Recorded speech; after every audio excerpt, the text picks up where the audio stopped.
بسم الله الرحمن الرحيم والنازعات غرقا والناشطات نشطا والسابحات سبحا فالسابقات سبقا فالمدبرات أمرا يوم ترجف الراجفة تتبعها الرادفة قلوب يومئذ واجفة أبصارها خاشعة يقولون أئنا لمردودون في الحافرة أئذا كنا عظاما نخرة قالوا تلك إذا كرة خاسرة فإنما هي زجرة واحدة فإذا هم بالساهرة هل أتاك حديث موسى إذ ناداه ربه بالواد المقدس طوى اذهب إلى فرعون إنه طغى فقل هل لك إلى أن تزكى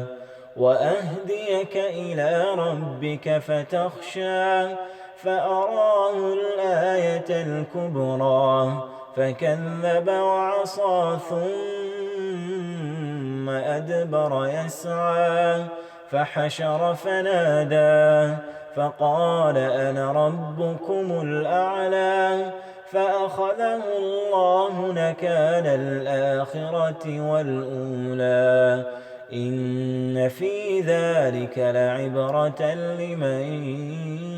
يخشى أأنتم أشد خلقا أم السماء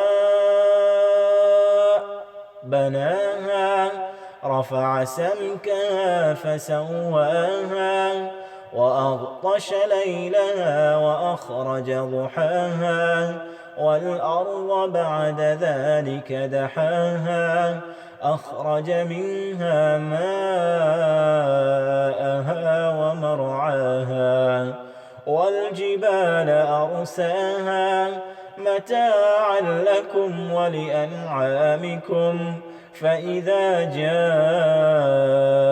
الطامة الكبرى يوم يتذكر الإنسان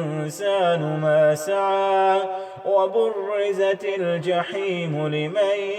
يرى فأما من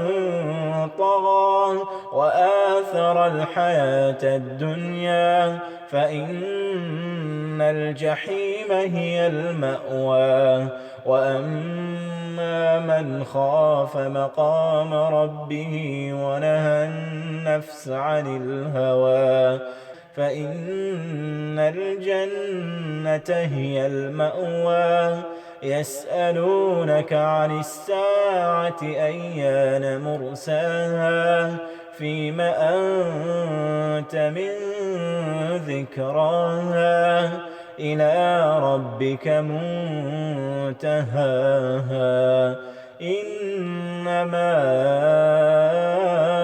أنت منذر من يخشاها